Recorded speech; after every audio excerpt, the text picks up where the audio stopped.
Hello, Alan. Hello, Miss Letty.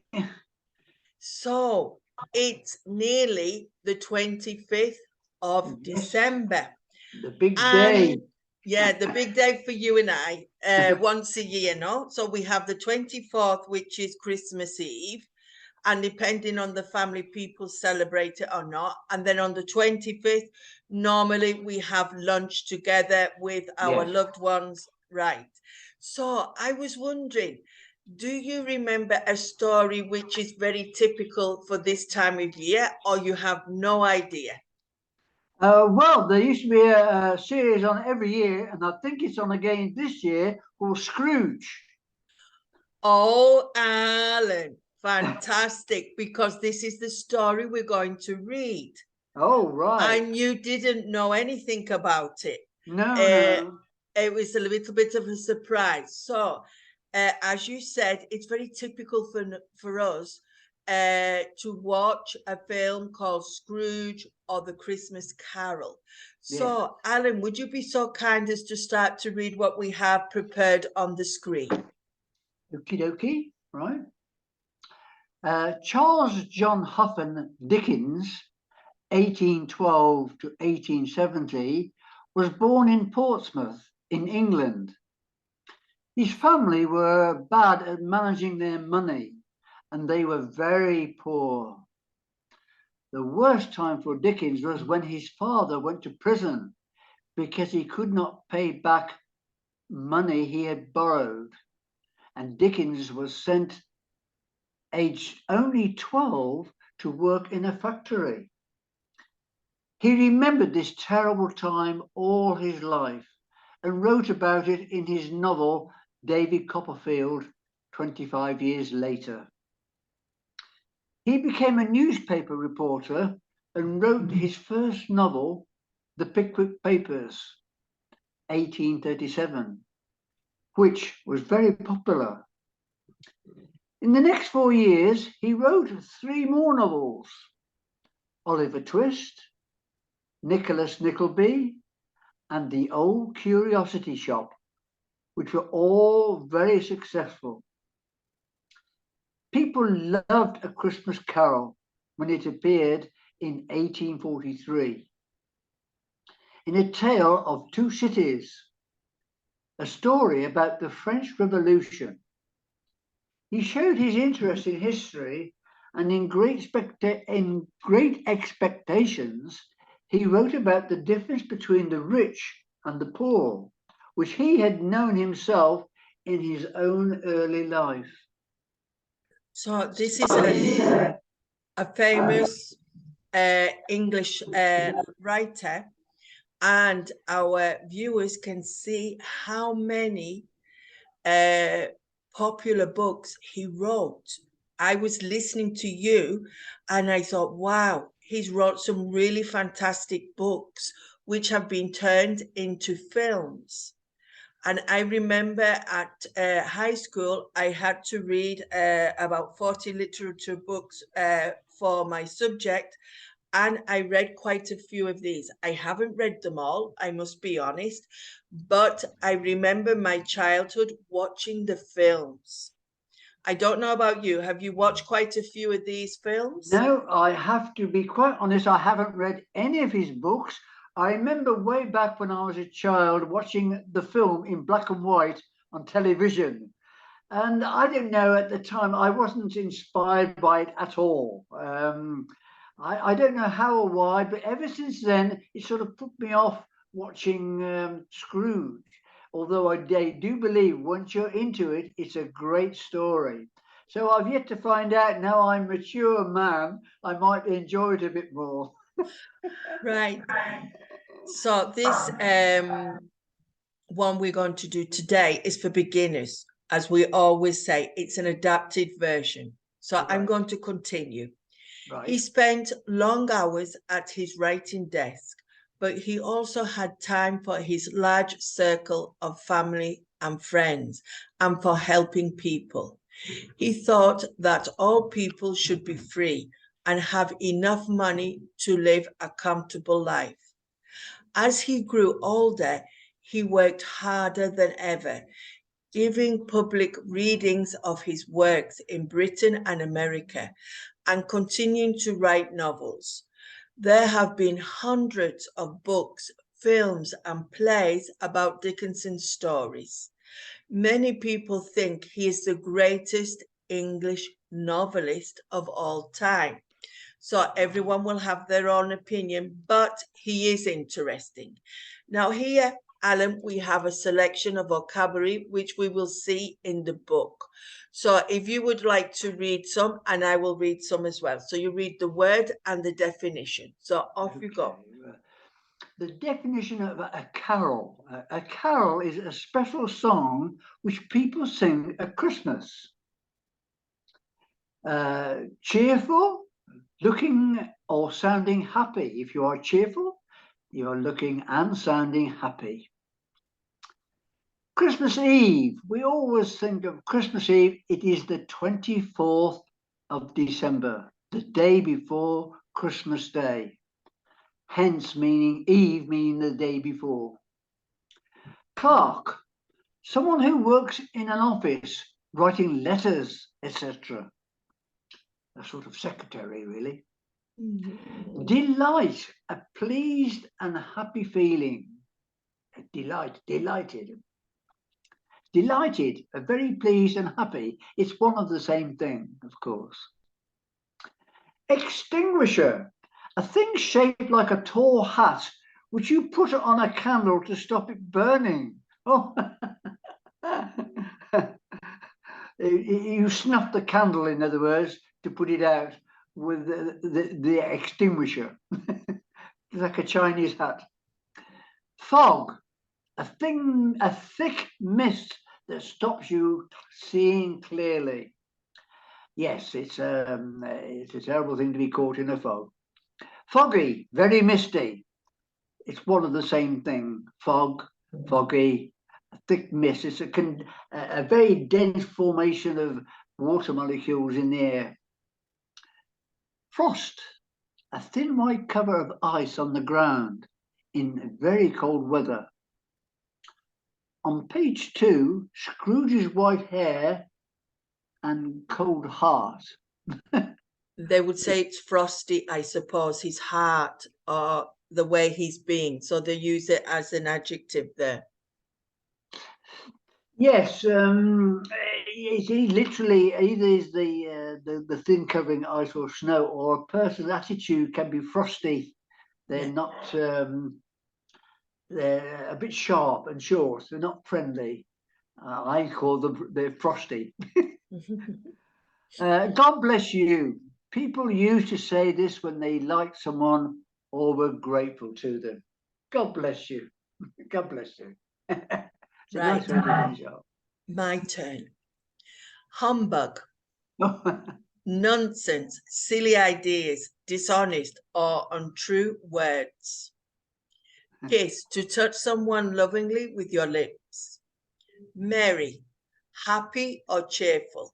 So when you're learning a language, you will find many words which are very similar. Not happy, yes. Cheerful, glad, merry.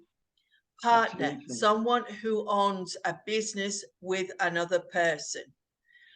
Point, to show with your finger or arm where something is. Present, a time now, not past or future. Now, our viewers should take into consideration the meaning that you see here is related to the story. And these words could have many more meanings in other contexts. So they don't need to think there's only one meaning. That's right. Shilling, a coin in old British money equal to 5 pence today. I don't know how many euros, it could be maybe €1 or something like that. Yes. Spirit, the ghost of a dead person or a kind of person without a living body. Stare, to look hard at something or someone for a long time. I don't like it when people stare at us. I find that quite rude. Strike, past tense of struck, of a clock, to tell the hour, half hour, a quarter hour by sounding a bell. tiny, very small. So these words are related to our story today. Now, Alan, what can we see here? This looks like Scrooge himself, is it? Maybe. Yes, I and don't what is he know. wearing? All will be revealed. What's he wearing on his head? Oh, well, I don't know what you call it. Of course, we don't wear them nowadays, but obviously A to keep your nightcap? head warm. And the head warmer? I don't know. Nightcap, I think it Oh, a is. nightcap, of course. Yes, yes, yes. So this is set in the time of Charles Dickens, which was the 18th century. And so we can see him holding a candle because there's no electricity. Also, we can see his face reflecting his personality. And he looks very cold, doesn't he? As a person, Yes. and maybe actually in the weather. Right then, to be a Scrooge, Alan, what is it to be a Scrooge? This idiom comes from English writer Charles Dickens' famous work, A Christmas Carol. The protagonist of the novel, Ebenezer Scrooge, is grumpy, penny pinching, and mean, and particularly loathes Christmas. Now we use the idiom to describe anyone who is less than enthusiastic about the festive season and all its trappings. Right. Here we have five examples. Right.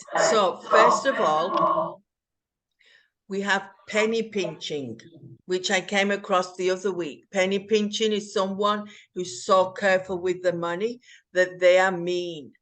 And grumpy is your personality, no? You never see anything in a bright light, That's and you're right. always complaining. So I think this Mr. Ebenezer had a lot of negative characteristics to his personality, and he was called Scrooge. So here we have 5 examples of using the word. Can you read them, Alan? Yes, the old man is a Scrooge. That's one example. He's a mean old Scrooge. That's another. Number 3, what a miserable old devil Scrooge was. He's turning into a real Scrooge. And finally, my Scrooge of a wife won't let me buy new golf clubs. So here we have a variety of examples. And Scrooge, as we said before, is a person who is either very mean with their money or always complaining. So our story's title is, Alan, what's our story's title? At Christmas, the title.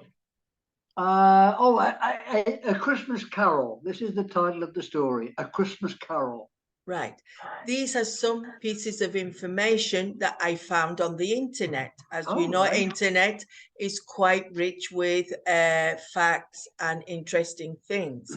So there have been over 20 film adaptations, either in black and white or in color over the years.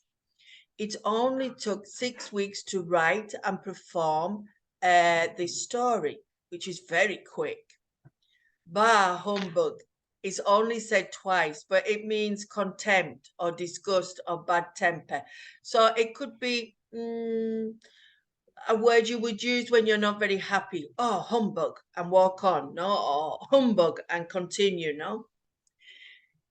This story is also responsible for the expression Merry Christmas, because before this story, everyone used to greet each other with the expression Happy Christmas, and it changed to Merry Christmas after people read this story. Dickens called his story A Christmas Carol because he expected the story to be repeated and shared and to bring people together, just as the singing of Christmas carols spread joy and brought families together each season throughout London. So he took the name of the story from an idea he had in his head, no? Here in the UK, we used to sing carols, which are typical Christmas songs, going from house to house to bring joy and happiness to the people who were listening to them. I think now this tradition is very rare, but not impossible to find. The word carol means to sing and dance in a circle, deriving from the ancient Greek chorus, which means dancing in a circle, or from the Old Welsh word, I don't know, carole, a song to accompany dancing. So they were just a few pieces of information that I found. So now we're going to start the story, Alan. So off you go. Ebenezer Scrooge is a cross, miserable man, mean old man. When his nephew visited him on Christmas Eve to wish him a Merry Christmas, Scrooge is not at all pleased. Bah, humbug, he says. Christmas is humbug. Everyone who goes around saying Merry Christmas should have his tongue cut out. Yes, he should.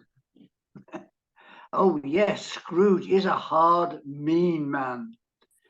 His clerk, Bob Cratchit, gets only 15 shillings a week and has to work in a cold little office with a fire too small to warm even his toes.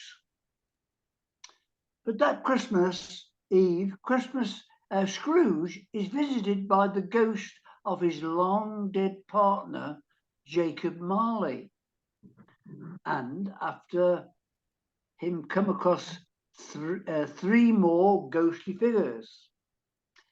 It is a long night and a frightening night. And when Christmas Day finally arrives, Scrooge is a very different man indeed. So this is a summary of what we're going to read by the sounds of it, no? And the description of Ebenezer, cross, always angry. That's another word of saying angry, to be cross, miserable, never happy, sad. And mean means that you never share your money or your wealth with others. It's important to remember that Jacob Marley was dead. Did Scrooge know that? Of course he did. Scrooge and Marley had been partners in London for many years, and excellent men of business they were too. When Marley died, Scrooge continued with the business alone. Both names still above the office door, Scrooge and Marley. Sometimes people who were new to the business called Scrooge, and sometimes Marley. Now, here in the picture, in the black and white picture, we can see the people who are very poor and with very little means, no? And I think if anyone is going to watch this story, they should watch it in black and white first. So here we go. But he answered to both names. Off you go, Alan. He did not care what name they called him. The only thing that mattered to him was the business and making money. Oh, he was a hard, clever, mean old man, Scrooge was. There was nothing warm or open about him. He lived a secretive, lonely life and took no interest in other people at all. The cold inside him made his eyes red and his thin lips blue and his voice high and cross.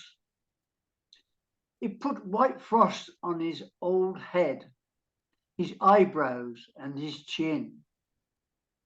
The frost in his heart made the air around him cold too.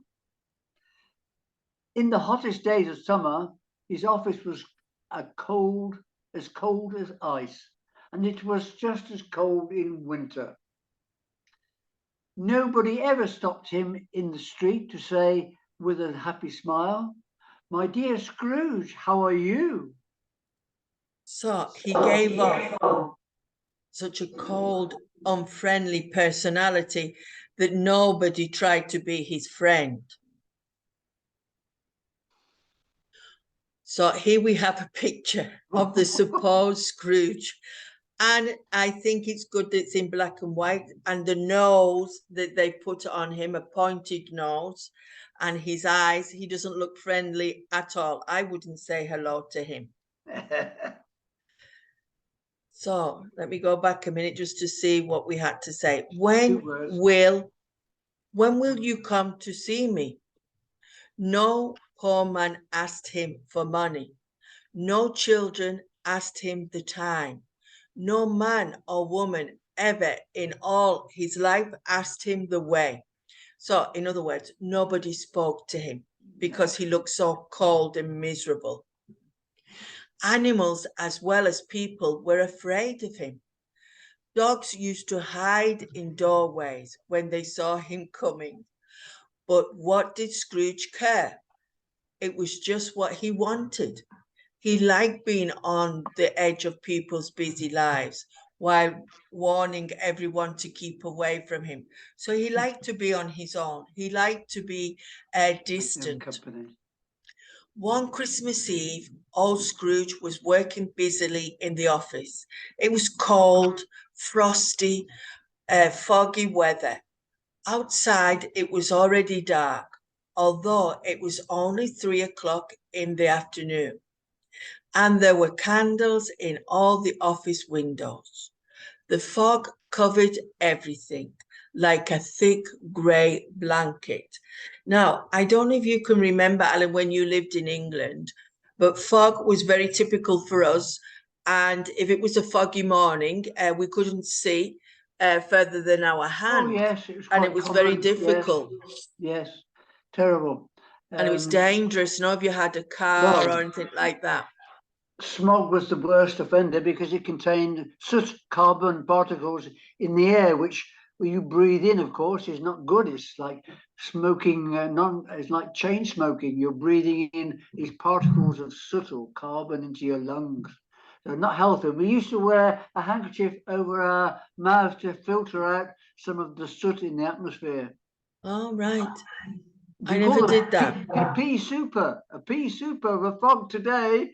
I do remember that expression, pea soup. Pea is PEA, like little green balls. Like a green haze. Yes, but we called it the fog. It was so thick, it was like soup, no? Yeah. So it got nicknamed a pea green soup, a pea greener, no? Right, off you go, Alan. Scrooge kept his office door open in order to check that his clerk, Bob Cratchit, was working. Bob spent his days in a dark little room, a kind of cupboard next to his employer's office.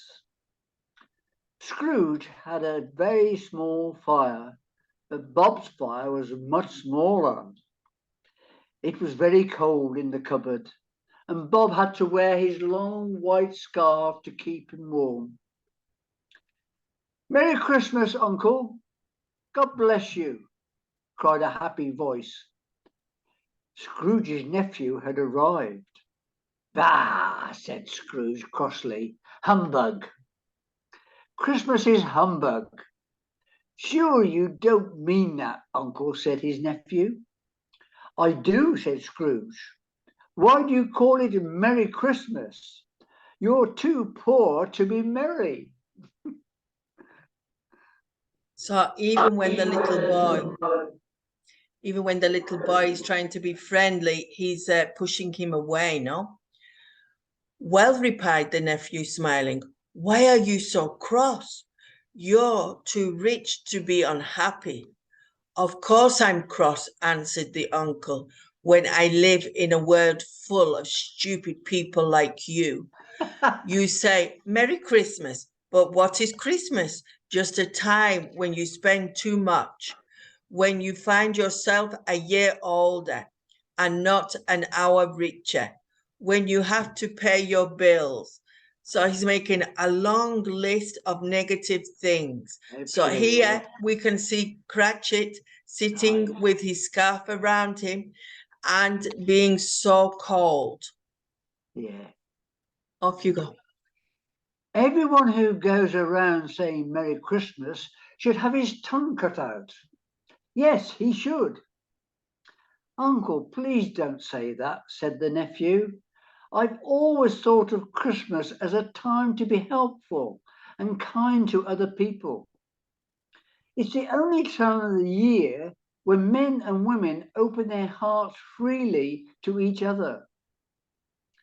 And so, Uncle, although I've never made any money from it, I think Christmas has been and will be a good time for me. And I say, God bless Christmas. Bob in the cupboard agreed loudly. Without thinking, he immediately realized his mistake and went quickly back to his work. But Scrooge had heard him. If I hear another sound from you, said Scrooge, you'll lose your job. Wow. Wow. Don't be angry with him, Uncle, said the nephew. Come and have dinner with us tomorrow. Dinner with you? I'll see you dead first. But why won't you come? Why? Because Christmas is humbug. Good afternoon. I want nothing from you. I ask nothing of you. Why can't we be friends? Good afternoon, said Scrooge. I'm sorry with all my heart to find you like this.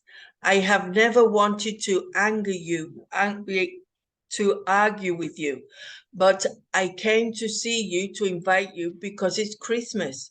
And so I'll say, a Merry Christmas, Uncle. Good afternoon, said Scrooge, and a Happy New Year.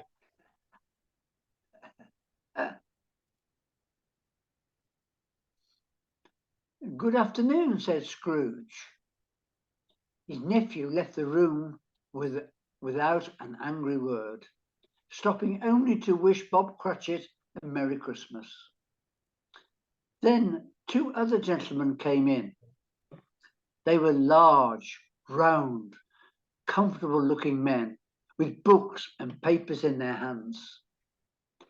This is Scrooge and Marley's, I think, said one of them, looking at the papers he was carrying. Am I speaking to Mr. Scrooge or Mr. Marley? Mr. Marley is dead, Scrooge replied. He died 7 years ago on Christmas Eve. I'm sure that you are just as kind to the poor as your partner, said the gentleman, smiling. What was true was that Scrooge was just as mean as Marley, and Marley had been just as mean as Scrooge. So one for the other. No, they were the same. At this happy time of year, Mr. Scrooge, the gentleman went on, taking up his pen, we should help poor people who have no food or clothes or homes. And there are no prisons, asked Scrooge coldly. Plenty of prisons, said the gentleman. And the workhouses where the poor people can live and work, are they still open? Yes, they are, I'm sorry to say. I'm happy to hear it, said Scrooge. I thought for what you said at first that perhaps these useful places were closed for some reason. But some of us feel, replied the gentleman, that these places don't offer enough to poor people. We're hoping to give some meat and drink and wood for a fire to people who need all these things. Off you go. This is a time when we should all be able to enjoy ourselves.